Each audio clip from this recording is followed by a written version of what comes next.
Good morning. Is worship always like this here?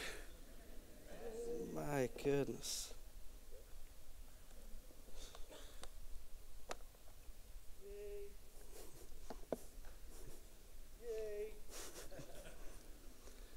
Wow. How do you recover from times like that? Right? I was asking the Father, it's 20 years since I had the privilege of engaging with your tribe, and I was asking, what happened to their worship?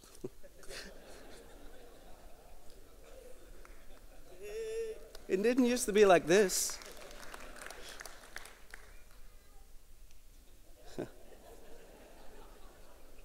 I felt he mentioned to me that he had a secret intercessor and warrior whose name is Marilyn, who was passionately provoked by the barrenness around her and cried out to God that sons and daughters would emerge in the house who carried the presence and who ministered the presence and who gave voice to the presence in a way that resonated in the house and beyond the house. And you have a tremendous legacy in worship as a movement. When you read the Redemption hymnal and you read the hymns that were penned by just the most remarkable people in a time of great outpouring and time of great awakening, and then in the last number of years you're raising up this kind of movement of worship that has captured Acts chapter 2, where there's a sound that comes that awakens the culture. The sound wasn't simply the expression of the voice of the church, but it was a sound that awakens culture in a fresh way. And so just in case that ever becomes familiar to you, and I'm sure it wouldn't, can I just as a guest today say, wow, what you have in worship is to be treasured and valued and hosted and cultivated and of course shared, and that's part of the plan of the Father, that your team who leads you here but also elsewhere will begin to share what He's put in their lives. And I love to gather in God's presence, but my real joy is learning to carry His presence. I think my greatest goal in life at this stage is to be like Olaf, out of the movie Frozen. You know this movie? Let it go, let it go. That he has this little cloud that goes with him wherever he goes. And he lives under the influence of that cloud. And so wherever he goes, that's what he experiences. And that's my goal, that the presence of God that fills us in moments like this, wherever we go, begins to fill everything, everywhere. Because that's indeed the promise of the Father to the Son. He didn't just raise him up from the grave and seat him at his right hand, but he said, sit down, son, until I make your enemies your footstool. Sit down and reign and watch how I fulfill the promise of the ages to you, where I've declared that my glory would not only fill my people, but that my glory would fill the earth, and it would begin to spill out into all things, everywhere, into every industry, into every economy, into every community, into every university, into every family, into everybody. And God has made this promise, the Father has made this glorious promise over the Son, that there would be a movement of mercy on the face of the earth, who would generously and creatively and expansively take the life that He's placed in them and begin to release that life to those around them. And so with all our expectancy, we're going to expect a shift in culture. And we ended last night by saying expect city formation, and today we want to begin to say expect everywhere to become subject to change, because people of faith are in the community and they are bringing life. And I have a friend who's a very prophetically gifted individual. He didn't know that. He thought he was okay prophetically, but then he left a church of 8,000 people to come be an intern at our church.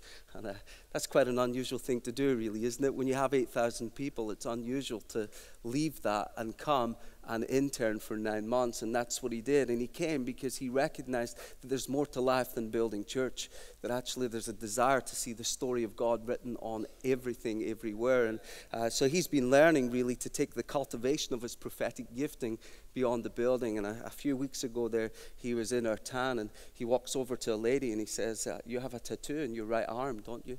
And she said, I do. And he says, it has a name. It's a name. And she said, it is. He said, this is the name you have tattooed in your arm. She looked at him slightly shocked. And he said, it's the name of your daughter that you lost, isn't it? And she just began to weep, and the mercy of God invades our life. And I love prophecy in church, but there's nothing like the prophecy of the Lord among broken humanity that says, hey, you just stumbled into something you weren't even looking for. In His grace. And so we're going to look at how do we begin to do that today. If you have a Bible with you, Romans chapter 12. Actually going to begin in Romans 11. You know that when the Bible was penned that there were no chapter headings. Incidentally, some of you younger guys might love to know that the Bible is now available in print. Stunning. Stunning. It's just a beautiful thing.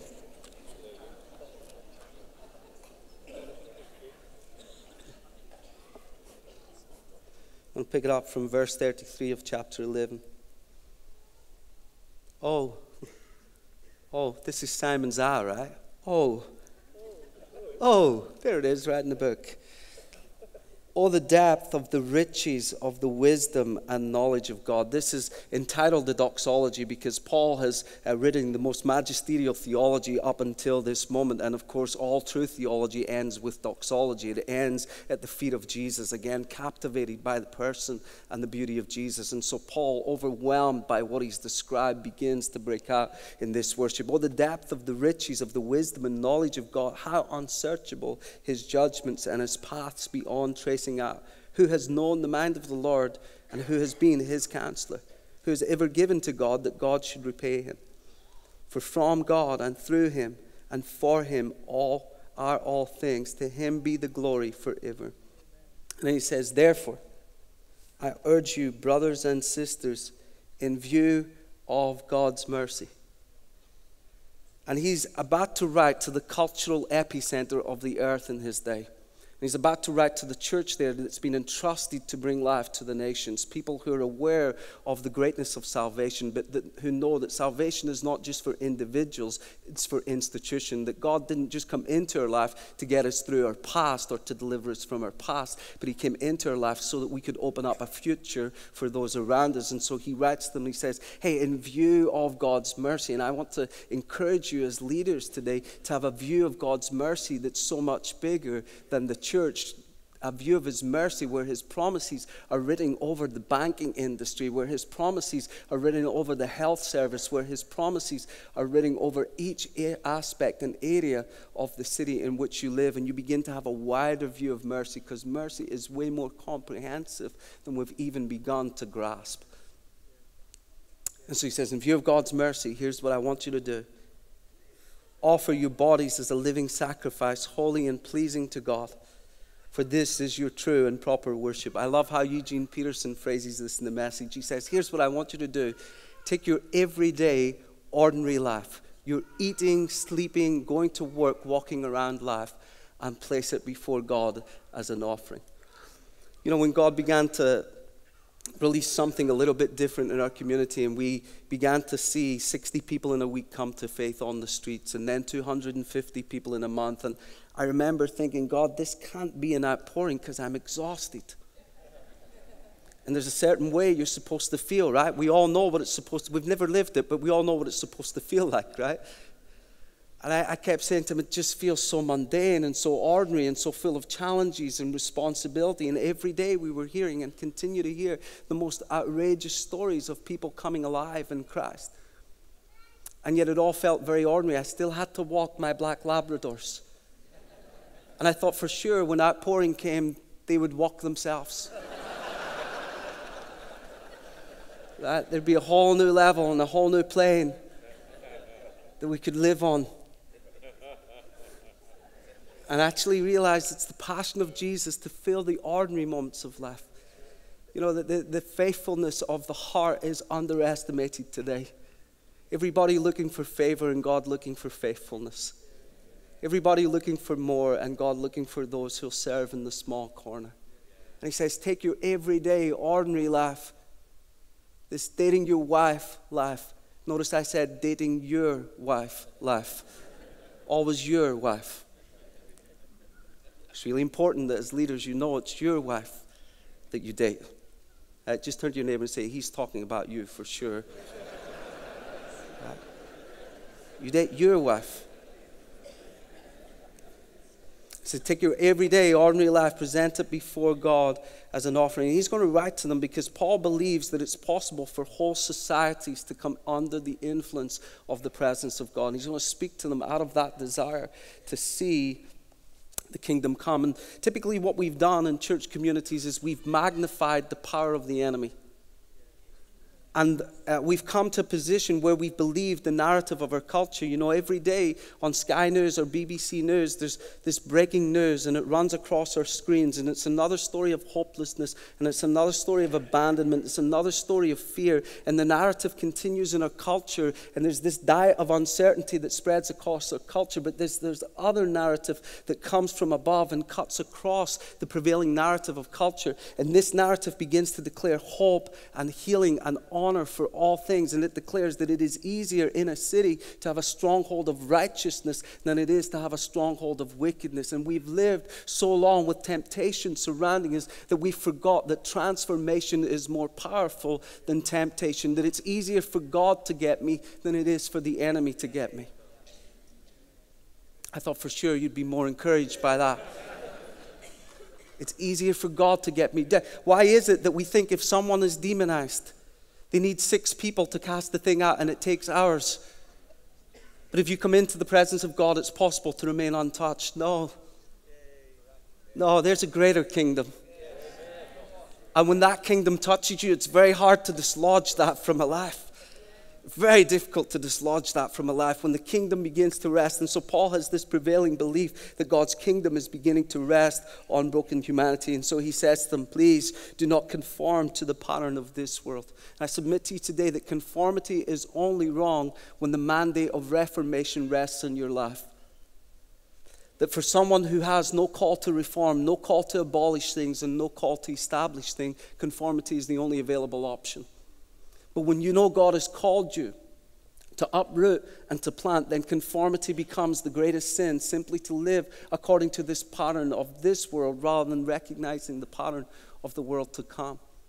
And so he writes and he says, don't conform. Don't conform. Conformity convinces us that the world around us can't be changed by us. And that's one of the greatest deceptions of the enemy today. And so where we live today, we don't just pray for revival. We had a revival in our city in 1859. It was glorious. It lasted for about 10 years, and everything returned to the way it was. And I want something more for my girls. I don't want a story that goes in a book that inspires a generation. I want something beyond that. I want to see God's reformation resetting things for generations to come. And he says, don't conform, but begin to live out of a reformer's perspective, a reforming practice. He says, don't conform to the pattern of this world. Now, I didn't grow up in church at all. I didn't meet a Christian until I was about 12 or 15 years of age. At least if I did, they didn't blow their cover. And then when I came into church, it seemed to me that this particular text was used as a way of avoiding culture. You know, we would say this in a sense of don't go near culture because you'll get contaminated. It became almost like an intimidation text that we would use in churches that would provoke fear in the heart of believers. And of course, the enemy's tactic of fear is always there to intimidate us out of our inheritance. And so he would rightly say, or he would try to say, hey, don't go near that because they'll catch you. And we would do things like this, wouldn't we? Is it okay? I don't know sound-wise. Forgive me if this squeals. We would do things like this. It is easier to pull someone down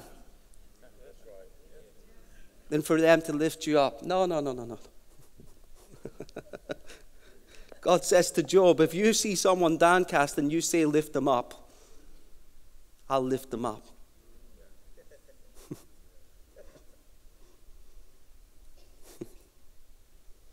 And somehow the enemy intimidated us out of what the Father had for us in culture, and we became really afraid. We taught people not to go to certain places and not to do certain things. You see it in the advice we give to young people going to university, don't you? We gather them together and we say, your faith is going to be challenged here. It's going to be difficult. You're going to encounter things like philosophy. Your teachers may not be Christians. And we gather them together and we're praying their faith survives university. And you know what we do with our kids back home? We say to them, you know what? God has already used you to bring transformation to your school. You just got promotion. You're going to a university. The question is not, will your faith survive university? The question is, will that university be able to survive your faith? Because you are the culture carrier. You're the one who's bringing life. Don't allow the intimidation of the enemy to think that the goal of life is sin avoidance. It is of no credit to the Father if you get to 97, live in your room and don't sin. The goal of the kingdom is not sin avoidance. It is to release kingdom abundance, rewriting the story into hearts and minds all around us. And what the enemy has done is he's used his old tactic of intimidation when it comes to culture.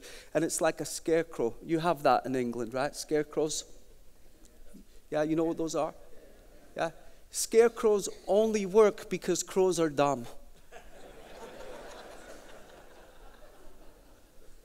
For a smart crow, a scarecrow is an advertisement.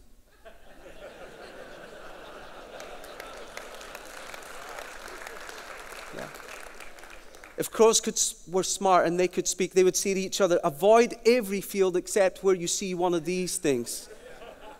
Because that's the field where the fruit is. And that thing is immobile. It looks scary, but it can't harm you in any way. Go there and take the fruit of that field. I have a friend. I hope this isn't offensive to you, but honestly, I don't really mind if it is. I have a friend. His name is David. A couple of years ago, I was speaking in his church, and I used the G.K. Chesterton quote, where he said, every man who knocks on the door of a prostitute is looking for God. So I returned to his church this year. He's just a parishioner there, and he came up to me and he said, when you were here last time, it changed everything for me. And I thought he was just being kind. He said, no, you don't understand. It changed everything for me. I said, what do you mean? He said, I'm the manager of a strip bar. He said, when I heard you say what you said, I realized that God was in my workplace. And I'd never thought for a moment that God could be there. And I was actually thinking of leaving that place. He said, I want to tell you from that time till now, I've seen 16 people come to faith in my workplace. They're now up to way over 25 people, baptisms, meals together, all the clients and the workers together coming to faith. How is that possible? Because righteousness is always superior to wickedness. You are the light of the world.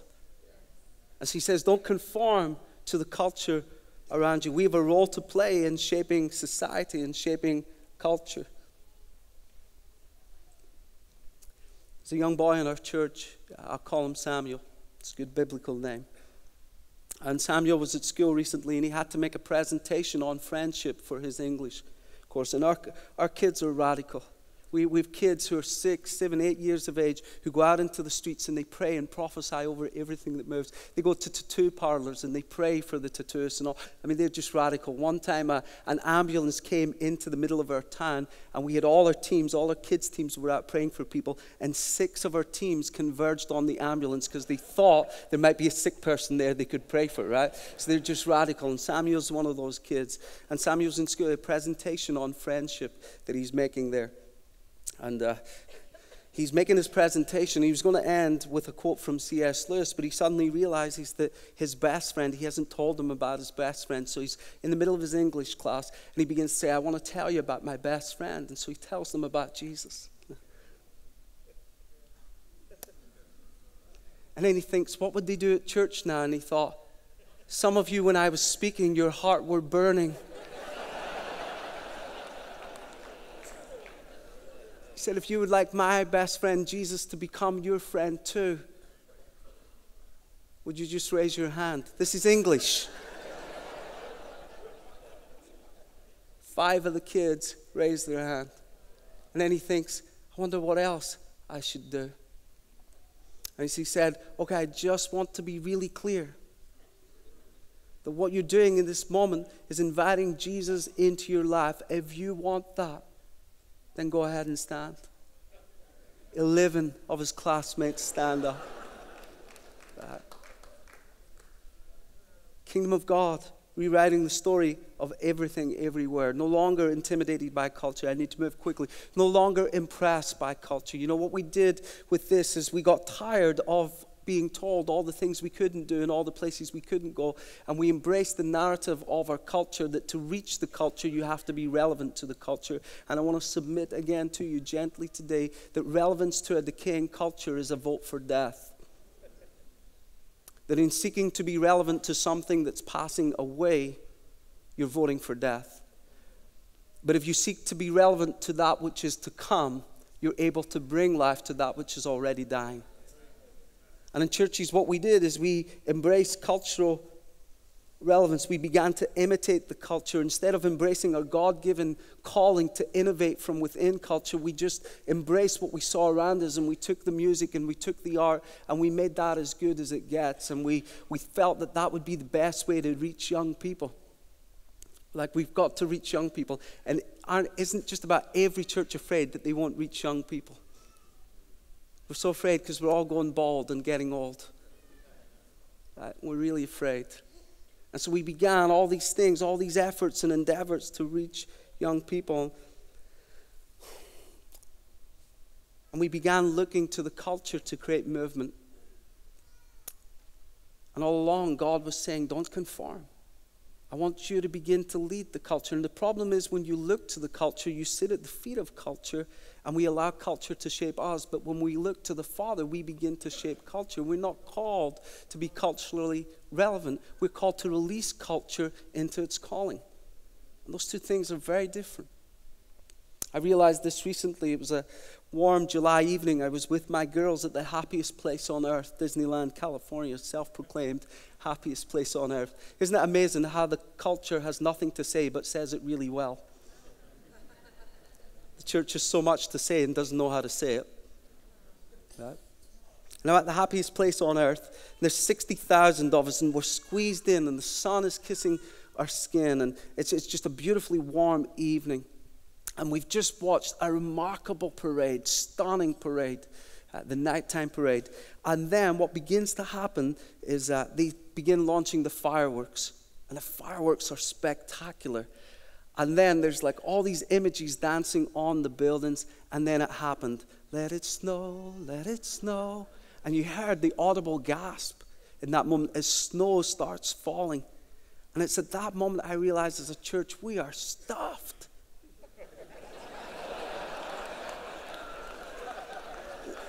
We're never going to be able to compete with that. We have to recover the confidence of who we are. The glory that's in us, Christ in us, the hope of glory. And he says, don't conform to the pattern of this world, but release the pattern of the world to come. And the saddest aspect of settling for cultural relevance is that our voice becomes an echo rather than a sound. And God wants to give us our sound. And, I live in the backwaters of culture. I don't live in London. I wish I lived in London. It's a beautiful place. But I live in the middle of nowhere. I live where you go to escape culture, really. About 10 years ago, I stood at the front of our church and I said, the days are coming when believers understand that God hasn't called them to survive culture, but to transform culture.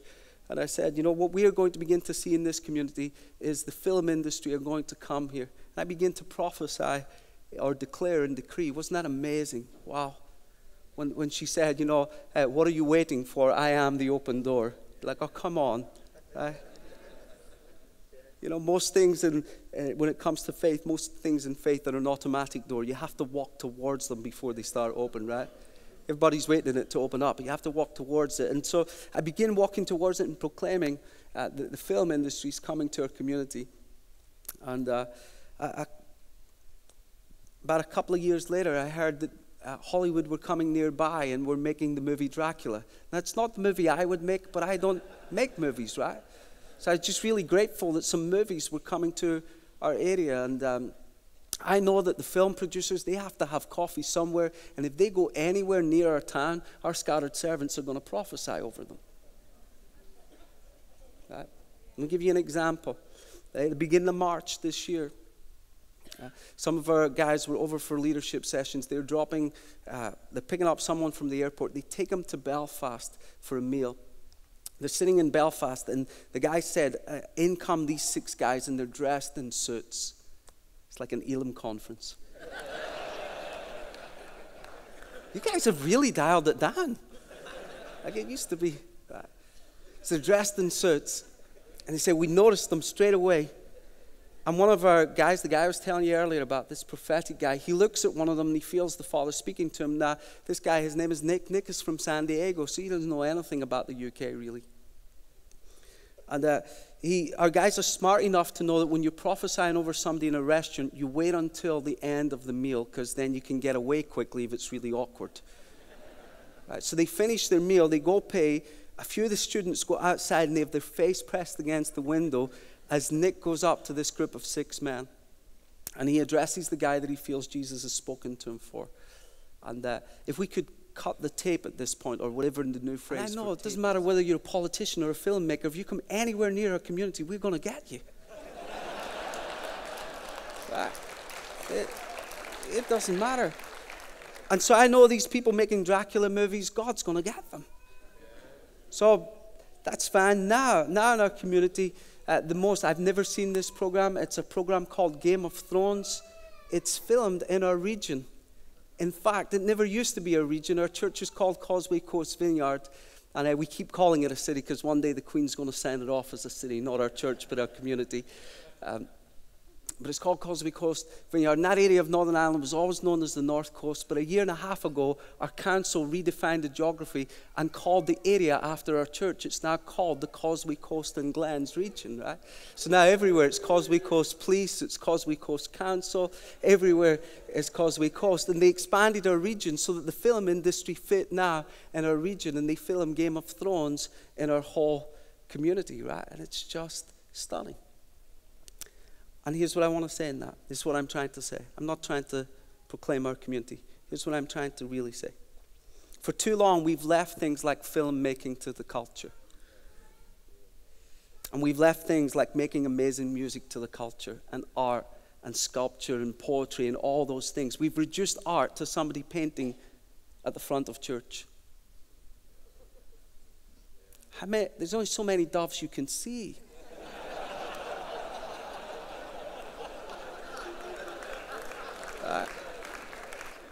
If God's put a calling on your life for art, do an exhibition in your city that awakens humanity to His glory. Take it out of the building, put it in a different building or somewhere in the city, and allow humanity to gaze in curiosity and wonder. If God has called you to dance, don't just limit it to a 12-foot stage in church, but go set a dance school up in your city where kids can discover the joy of movement and the perichoresis, the dancing God who dances over all things, and allow them to discover that with them. And if God has called you to music, by all means sing the songs of glory in the church, but release the songs for the radio that begin to bring life. And if God has called you to teach kids, then please, by all means, fill your roster for Sunday school on a Sunday, but recognize that God's great glory is to see children receive an education that allows them to fulfill their destiny, and begin ordaining teachers at the front of your services. And when you applaud volunteers once a year, don't forget those who spend 8 hours a day with kids in schools all across your city, and bring them to the front and say, we value who you are, we value what you do. And the days are coming. The days are coming, and I'm so grateful for the Bible college that you guys have. It was hugely formative in our lives. But the days are coming when we don't only invite the young man who's gone off to Bible college to the front to share his story, but we say to the young girl studying journalism, what's God doing there? Come and tell us.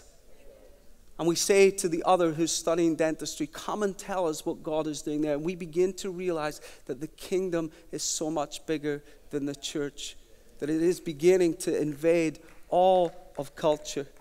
It's beginning to invade all of culture.